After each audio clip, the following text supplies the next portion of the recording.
Minister, in paying tribute to Lance Corporal David Wilson, his family, including his fiancée Michelle and his young daughter Poppy, have suffered a devastating loss, and the whole House will want to send our condolences to them. I am going to ask the Prime Minister again about the need to get banks lending to businesses. Putting taxpayers' money into the banks was something supported by all parts of the House in order, yes, to rescue the banking system. But as the Governor of the Bank of England says, the purpose of recapitalisation was not merely to protect the banks, but to ensure the flow of lending to the real economy could continue at normal rates. Does the Prime Minister accept that on those terms his recapitalisation has failed, and when is he going to change it? Mr. Speaker, the first point of recapitalisation was to save banks that would otherwise have collapsed.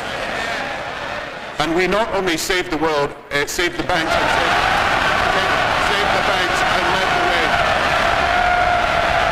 We not only saved the banks.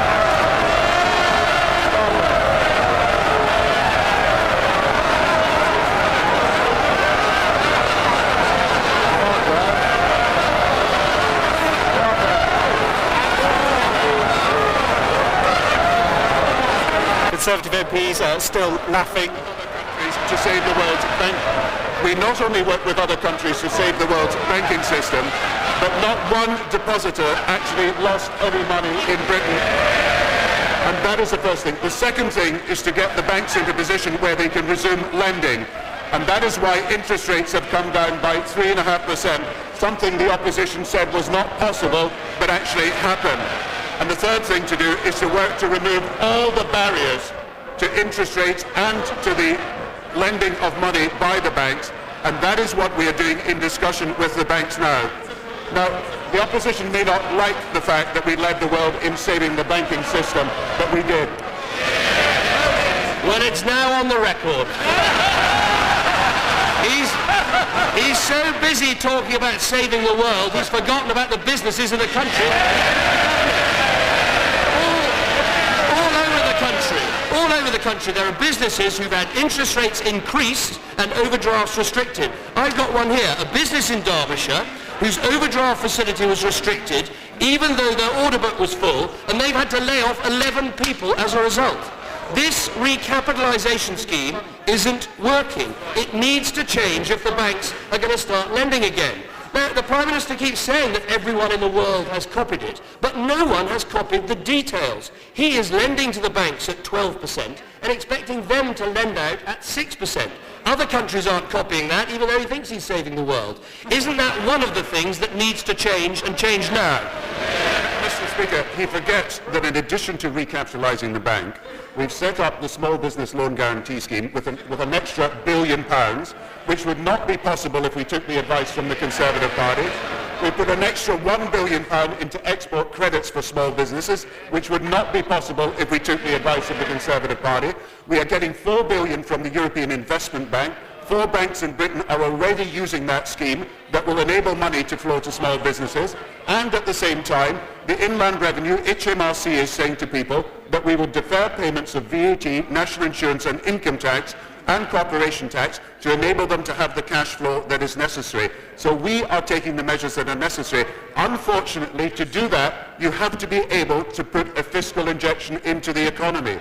Unfortunately, the Conservative Party opposes the extra investment that is needed. Unfortunately, the Conservative Party are still clinging to the failed policies of the 1980s. Fiscal stimulus has got nothing to do with saving the businesses that are going bust and need the lending from banks. The Prime Minister talks about the loan guarantee scheme. Does he know what percentage of loans to business the loan guarantee scheme covers? Does he know? 0.2%.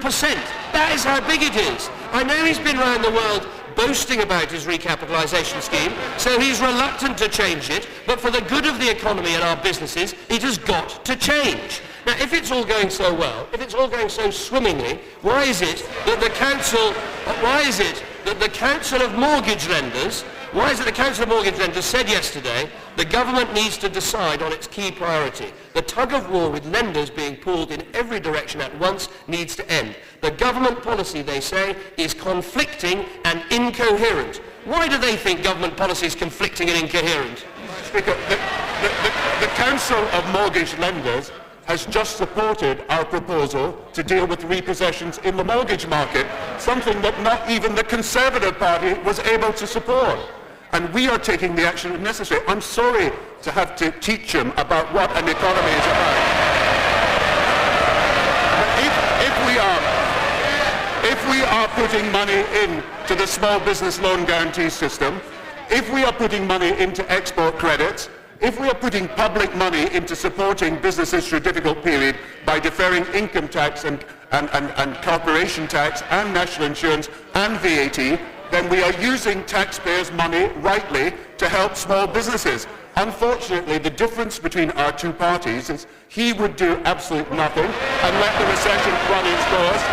We are prepared to take the action that is necessary, but accept that it costs money. It's no good in complaining about extra borrowing if he's not prepared to take the action that is necessary to help small businesses.